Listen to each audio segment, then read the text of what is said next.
Magandang araw sa inyo. It's another engineering tutorial for electromagnetics at ang topic natin ngayon ay vector analysis. So ano ba ang electromagnetics? Ang electromagnetics ay isang sangay ng physics o electrical engineering kung saan pinag-aaralan ng mga electric at magnetic phenomena. Ito din ay pag-aaral ng mga interaction ng mga electric charges at rest and in motion. So we analyze, we interpret, and apply the theories of electricity and magnetism in our technologies, as well as pinag-aaralan din natin yung behavioral characteristic ng electricity and magnetism. Okay?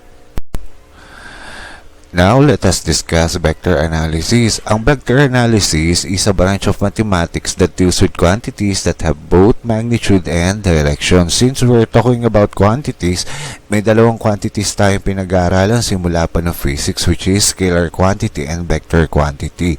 So, scalar quantity, ito ay quantity that has only magnitude. Ang mga examples nito ay time, mass, distance, temperature, entropy, electric potential, and population, and many others. Ang vector quantity naman is a quantity that has both magnitude and direction. So ito naman, mga example nito, velocity, force, displacement, and electric field intensity, and many more. So para mas madali mong maintindihan, ang scalar quantity value lang, okay? So let us say binigyan ka ng example 5 meter long. Oh. So wala siyang direksyon, binigay niya lang na yung haba ng isang bagay ay 5 meters. So that's an example of scalar quantity. Pero kapag let us say sinabi natin yung 5 meter to the west, so may direction na siya, may value ka na 5 meter, tapos may direction ka which is papunta sa west. So ibig sabihin yung 5 meter to the west na yan na given sa iyo is a vector quantity kasi it has a magnitude and direction. Okay? So, ang mga symbol ng vector quantity ay mga letra na may arrow sa ibabaw. Okay, yun yung mga usual na makikita nyo sa mga libro ng electromagnetics. Sometimes, sa ibang libro naman, bold-faced yung symbol ng mga vector quantity. Okay, capital letter na naka-bold-faced. Tapos, ang mga scalar quantity naman, hindi siya naka-bold, naka-italics yung mga capital letter ng mga variable ng mga scalar quantity. Okay? Now, let us discuss unit vector. Ang unit vector, yan yung nagsasabi ng direksyon ng ating vector quantity. Okay? At ang symbol niyan ay small letter A. Okay? Yan lagi ang symbol niyan. Tapos yung subscript niya lang nagbabago depende dun sa vector quantity mo. So, katulad dito, ang vector quantity natin ay si A. So, ang magiging subscript ng unit vector ay A din. Okay? Kaya A sub A siya. So, ang formula niya, okay, ay A sub A is equal to the vector quantity which is capital letter A na naka-boldface over the absolute sign ng A mo. Okay? Kasi ang symbol ng magnitude sa electromagnetics ay yung absolute sign ng vector. So, hindi ibig sabihin na naka-absolute sign yun, naka-absolute value siya, hindi ganun yun. Ginagamit lang yung symbol na yun para lang ma-distinguish mo na magnitude ng vector yung kinocompute mo. So, it doesn't mean na porket naka-absolute sign siya, laging positive ang sagot nun. Hindi. So, that is only a symbol na ginagamit para makuha mo yung pinaka-magnitude ng vector na yun. Okay? So, ito, okay, yung pinaka-magnitude, okay, pag kinuha yung pinaka-magnitude ng unit vector na yun, yun ay laging equal sa 1. Okay. So, kaya kung makikita mo dito, pag kinross multiply mo tong magnitude ng vector A mo dun sa unit vector na A sub A, ito na yung pinaka-formula. Okay. So, kaya hindi mo na nakita yung pinaka-magnitude sign na yun. Okay. Kasi, ang ginamit niya na dito ay yung naka-italics na hindi naka-boldface na letra. So, that will be the formula ng isang vector mo. So, yung magnitude niya ng vector na yun times nung pinaka-unit vector niya which is the direction. Okay? Ngayon naman, pag-aralan natin ang Cartesian o rectangular plane. Okay, so paano ba pinaplot yung mga vector quantity sa electromagnetic? So dito, kung makikita mo, tatlong dimension ang ginagamit sa electromagnetics which is the X, Y, Z plane. Okay, so parang volume siya sa calculus na pinag-aralan ninyo. So, pag tatlong pinag-uusapang plane, ibig sabihin naka-volume yung data na yon. Okay? So, dito, yung naka-capital letter na may subscript na XYZ, yan yung pinaka-magnitude ng vector. Tapos, yung mga small letter naman na letter A natin na may subscript na XYZ naman, yun naman yung pinaka-unit vector. Okay? So, kaya kung makikita mo dito, itong pinaka-example na to, yan yung pinaka-general form ng isang vector mo. So, meron kang magnitude and direction papunta sa X. Okay? Tapos ito naman, magnitude and direction naman papunta sa Y. Tapos ito naman, yung magnitude and direction mo papunta sa Z. Okay? So, ito yung pinaka-X-axis mo. Ito naman yung Y-axis mo. Tapos ito naman yung Z-axis mo. Okay? Okay, para mas madali mo siyang maintindihan, let's consider this example. So, 3ax plus 4ay minus 3ac is equal to 0. So, ito, okay, yung value na 3 na yan yung pinaka-magnitude niya na papunta sa x-axis. Tapos, ito namang sa pangalawa, yung 4ay mo naman, okay, yung 4, yun yung magnitude niya na papunta naman sa y-axis. Tapos, yung negative 3az mo, yung negative 3 mo, yun yung pinaka-magnitude niya na papunta sa z-axis. Okay? So, kung babalikan mo naman yung electromagnetics 1 mo o yung vector analysis na subject mo, ang ginagamit naman na letra para sa mga direction ng vector ay I, J, K. Okay? Kaya, itong pinaka-example natin sa ibabaw, kaparehas lang yan nito na pinag-aralan nyo sa vector analysis, which is 3i plus 4j minus 3k. Kasi yung I, yun yung symbol na ginagamit niya sa x-axis. Yung j naman, ginagamit niya symbol para sa y-axis. Tapos yung k naman, yun naman yung symbol na ginagamit niya para sa z-axis. Ang pinagkaiba niya lang, okay, pagdating sa electromagnetics, ang ijk mo nagiging a sub x, a sub y, at saka a sub z. Okay? Tapos sa graphic naman, okay, ng Cartesian plane, yung mga nakikita mong axis dito, yan yung positive x mo. Ito naman yung positive y mo. Tapos ito yung positive z mo. So kung gusto mo makita yung pinaka-negative part naman nung axis na yun, yung hindi mo nakikita dyan sa graph na ito, yun yung pinaka-negative part ng axis na yun. So yung negative z mo, ito yun. Okay? Tapos ang negative y mo naman nandito. Tapos ang negative x mo naman nandito. Okay? So, yung pag-graph nito, matututunan ninyo as we go on sa pinaka-later part nitong topic na ito. Okay? Ngayon naman, pag-aralan natin kung paano kinocompute yung pinaka-magnitude and direction ng isang vector. Okay, so let us say ito yung given sa ating vector. Yan nasa ibabaw na equation na yan. So, yung mga coefficient na kasama ng mga unit vector mo, yun lang yung ginagamit natin sa pag-compute ng magnitude. So, pinaka-formula ito. Okay, so a is equal to square root ng ax squared plus ay squared plus ac squared. So you get the sum ng bawat square ng coefficient ng xyz mo, and then you get the square root of that. That will be the magnitude. So pag compute naman ng unit vector niya, okay, ito naman yung formula. Yung pinaka-vector na given sa'yo, i-divide mo lang siya dun sa magnitude na nakuha mo. And that will be the equivalent unit vector ng pinaka-vector quantity na given na yun. Okay? Okay, let's have an example para maintindihan mo yung pag-solve ng magnitude and direction ng isang vector quantity. So, ito yung pinaka-general form natin ng vector quantity. So, gayahin lang natin siya. So, a is equals to 3ax plus 4ay plus 5ac. So, to get the magnitude, okay, kuhanin mo lang yung sum ng mga square ng bawat coefficient ng xyz mo, and you get the square root of that, and that will be the magnitude. Okay, so yun yung gagawin natin, gagayahin natin to formula.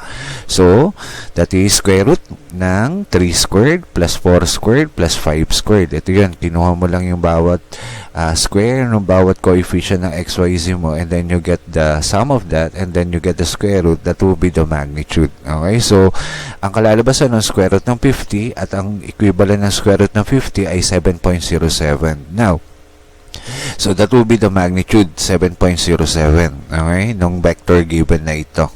Tapos, to get the unit vector o yung pinaka-direction niya, sabi niya, yung pinaka-vector quantity mo, i-divide mo lang doon sa magnitude na nakuha mo. So, yun yung gagawin natin. So, yung given vector, i-divide daw natin doon sa magnitude nung vector na yon. So, ito yung kinalabasan ng pinaka-equation. 3ax plus 4ay plus 5az over nung magnitude na nakuha natin, which is 7.07. Now, yung bawat term, okay, i-divide natin sa 7.07 para ma-simplify natin yung pinaka-equation. So, 3 divide mo na 7.07, you will get 0.424ax. Tapos, 4 divide mo naman ng 7.07, you will get 0.566ay. And then, 5 divide mo na 7.07, you will get 0.707ac. So, ito na ngayon yung pinaka-equation ng unit vector natin. Okay, yan yung direction niya. So, doon sa pinag-aralan natin kanina, sabi niya, di ba, pag kinuha natin yung pinaka-magnitude ng unit vector, dapat equal yun sa 1. So, i-check natin kung totoo nga yung sinasabi na yun. So, we get the square root ng bawat sum ng pinaka-square ng bawat coefficient na yun. So, that will be square root ng 0.424 squared plus 0.566 squared plus 0.707 squared. So, when you simplify this whole term, you will get the value which is 1. So, ibig sabihin, tama lahat yung mga sinasabing theory kanina sa mga pinag-aaralan natin. Okay? Now, let us discuss vector algebra. So, dito sa topic na to, pag-aaralan natin kung paano mag-add at mag-subtract ng mga vector quantity. So, unahin na natin yung vector addition. So, let us say, pinakukuha yung sum ng vector A at vector B at yung pinaka-sum ng, let us say, si vector C. So, ang pinaka-equation natin magiging C is equal to A plus B. So, paano ba mag-add ng dalawang vector? Ang ginagawa, okay, yung mga component, kasi ang tawag natin dito sa electromagnetics, yung mga value na kasama ng unit vector mo ay component ang tawag. Sa mathematics naman, ang tawag naman natin doon, coefficient, yung kadikit ng mga variable. So, dito, component na tawag sa kanya. So, ibig sabihin, pag-addin mo daw yung mga component ng mga respective axis niya. So, x sa x, y sa y, tapos z sa z. Okay? So, let us say, ito yung mga component para sa vector A natin, which is AX, AY, and AZ. Tapos ito naman yung component para sa vector B natin, which is BX, BY, and BZ. So, ang gagawin mo lang, pag-a-addin mo lang yung mga component sa respective axis niya, X sa X, Y sa Y, and then Z sa Z. So, ito yung pinaka-sum ng component ng A mo at saka B mo sa X-axis. Tapos, sum naman ng component ng A and B mo dun sa Y-axis. Tapos, sum naman ng component ng vector A mo and vector B mo sa Z-axis. Okay? So, ibig sabihin, ang pagkuha ng sum ng dalawang vector o ilan man vector, lahat ng mga components sa x-axis, kuhanin mo yung pinaka-sum nun, tapos lahat din ng pinaka-component sa y-axis, kuhanin mo din yung sum nun, tapos kuhanin mo din yung pinaka-sum niya dun sa pinaka-z-axis niya. Okay? So, ganun yung pagkuha ng sum ng mga vector quantity. Okay? Now, let us discuss vector subtraction naman. So, kaparehas pa din ng ginagawa nating proseso sa pag-compute ng sum ng dalawang vector. So, ganun din ang gagawin natin sa pag-compute ng subtraction ng dalawang vector. So, let us say, we are given two vector A and B. Pinakukuha yung pinaka-subtraction ng dalawang vector na ito. Let us say, si D ang kalalabasan nun. So, ang pinaka-equation natin, D is equal to A minus B, or it's just the same as A plus negative B. So, ang ginagawa natin, yung mga component, okay, ng bawat vector na yun, kinukuha natin yung subtraction ng bawat component sa bawat axis niya. So, x sa x, y sa y, and then z sa z. So, kaya ang kinalabasan dito, yung component ng a and b mo, kinuha mo yung subtraction nun sa x-axis, tas kinuha mo din yung component ng a and b mo, yung pinaka-subtraction nun sa y-axis, tas kinuha mo din yung pinaka-subtraction nung component a and b mo sa z-axis. Okay? So, ibig sabihin, x sa x, y sa y, tas z sa z.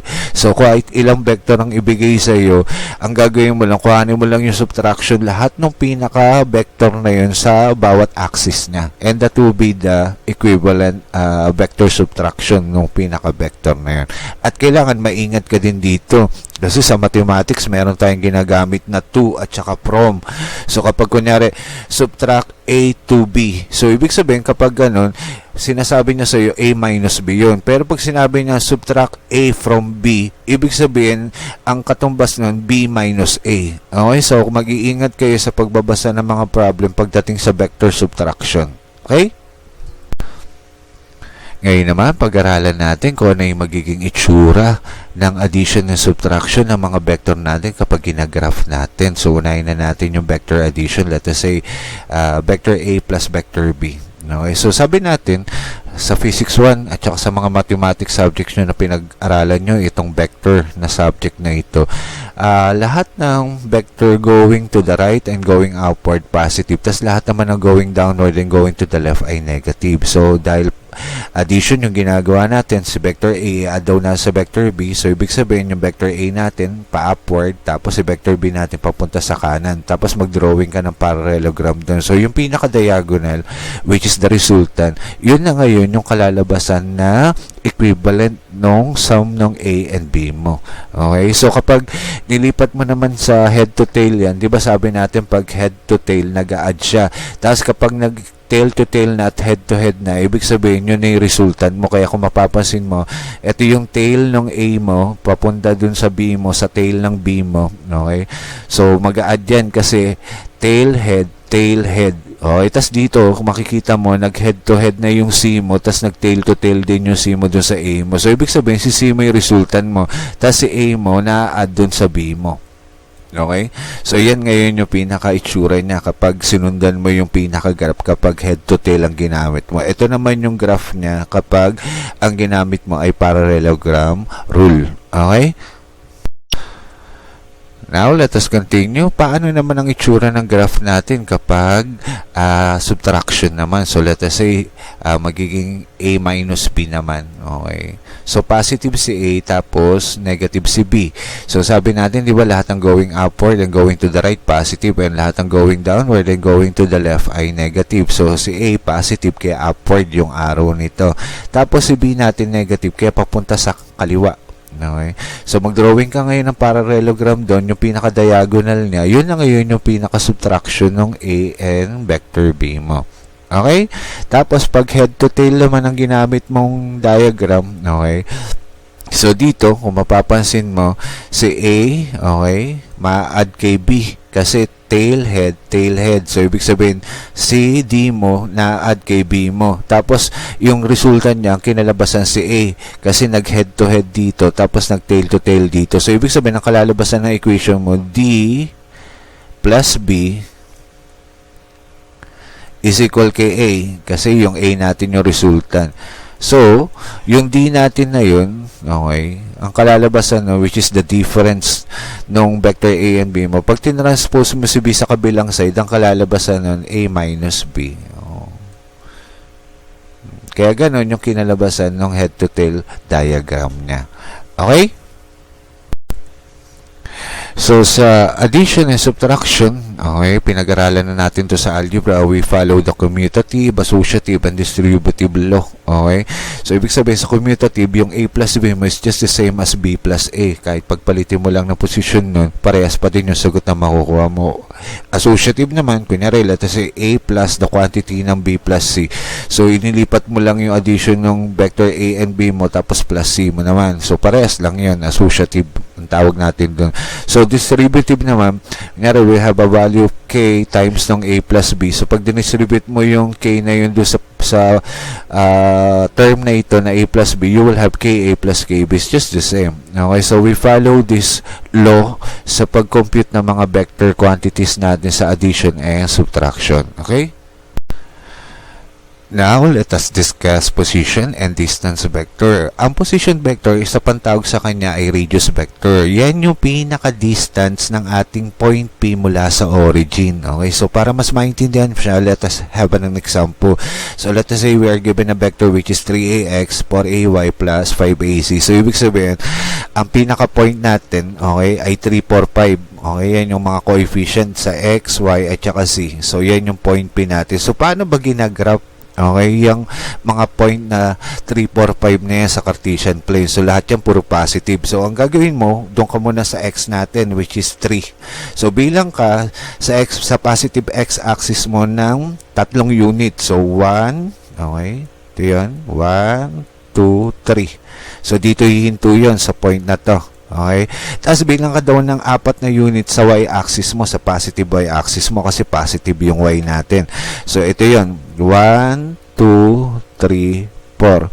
So, mula dun, sa pinaghintuan mo kay x mo, okay, ayan, dyan. Okay, yan yung magiging point nung x and y mo na magkasama dyan sa point na to. Okay, so dyan. Ayan. Tapos mula dyan, kung saan ka huminto, bilang ka naman ng 5 units pataas para sa y-axis mo naman. So, bilang ka 1, 2, 3, 4, 5. So, ito yung point na yun. Okay. So, ibig sabihin, yung plotting nung 3, 4, 5 na yun, ito yun. So, mula dun sa may pinaka, okay, origin mo, hanggang dun sa pinaghintuan ng point na yun, ang tawag mo dun ay position vector. Okay? Now, let us discuss distance vector. Ang distance vector, yan yung displacement from one point to another o distance from one point to another. Okay?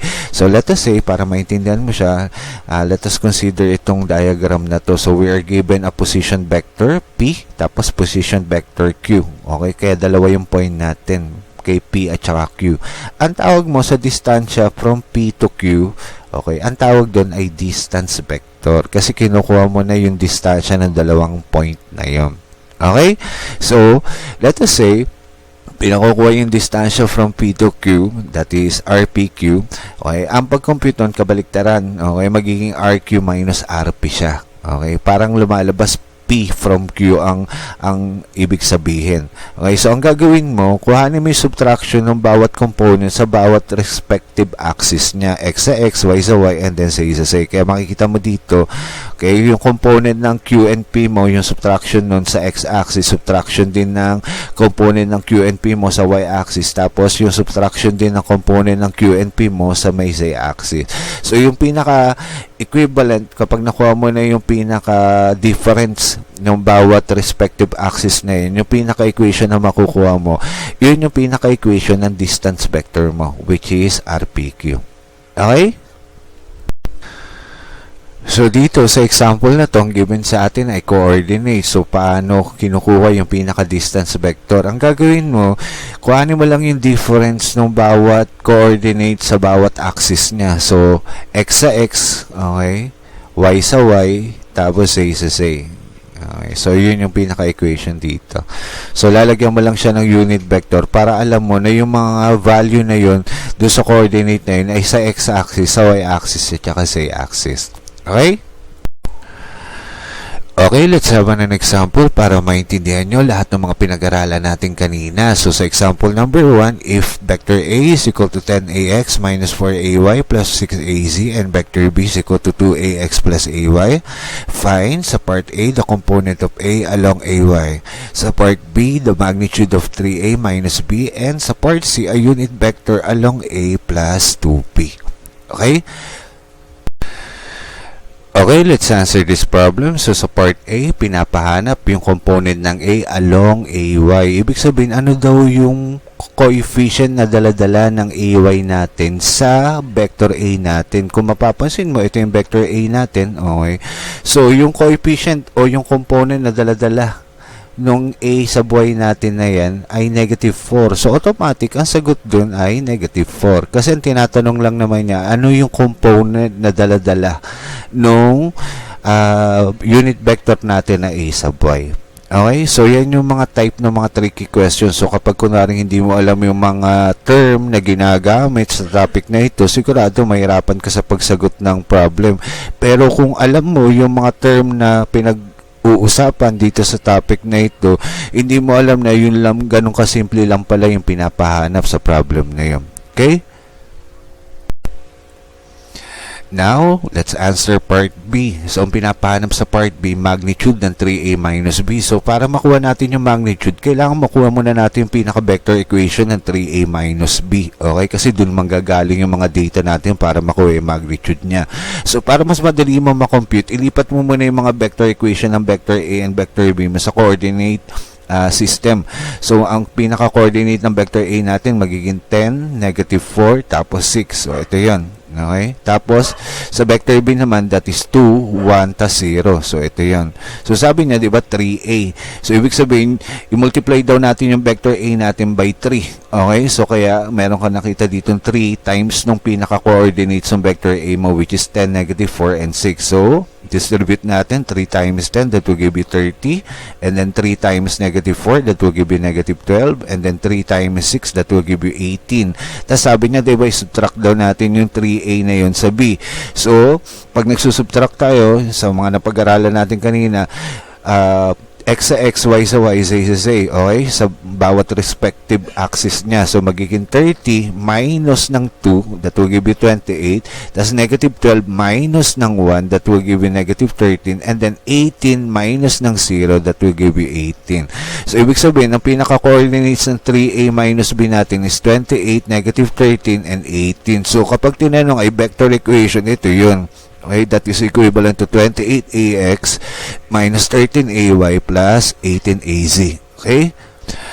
So, to get the magnitude, okay, ng 3a minus b, ito na yung pinaka-formula. Kinukuha natin yung square root ng mga sum of the squares ng bawat respective axis natin. So, kaya naging square root ng 28 squared plus negative 13 squared plus 18 squared. So, kapag sinimplify mo yung buong term sa loob, ang kalalabasan ng square root ng 1,277. So, ang square root ng 1,277 will give you 35.74. So, ibig sabihin, yung pinaka-magnitude na pinapahanap sa part B, which is 3a minus b, is equivalent sa 35.74.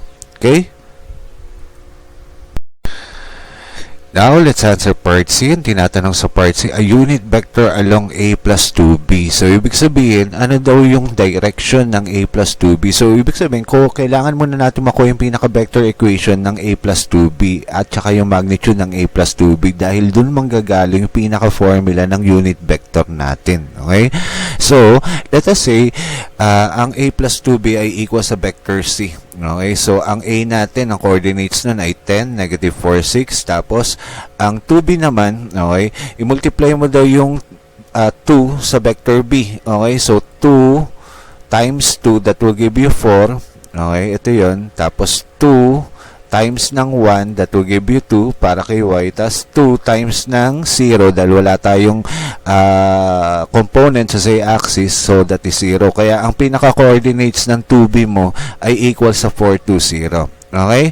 So, dahil sinabi niya a plus 2b, so pag-a-addin natin yung vector a sa vector 2b na yun. So, magiging 10 plus 4, that will give you 14, and then negative 4 plus 2, that will give you negative 2, tapos 6, okay, plus 0, that will give you 6.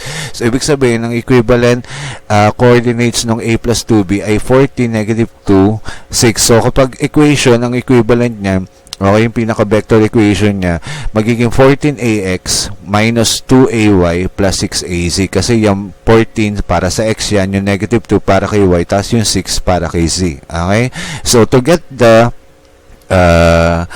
unit vector nitong a plus 2b na yan, which is c, that is equivalent dun sa vector c mo over dun sa magnitude ng c mo. So, yung pinaka-nakuha nating equation para sa a plus 2b, ito yun. Tapos, yung pinaka-magnitude niya, that will be square root ng 14 squared plus negative 2 squared plus 6 squared.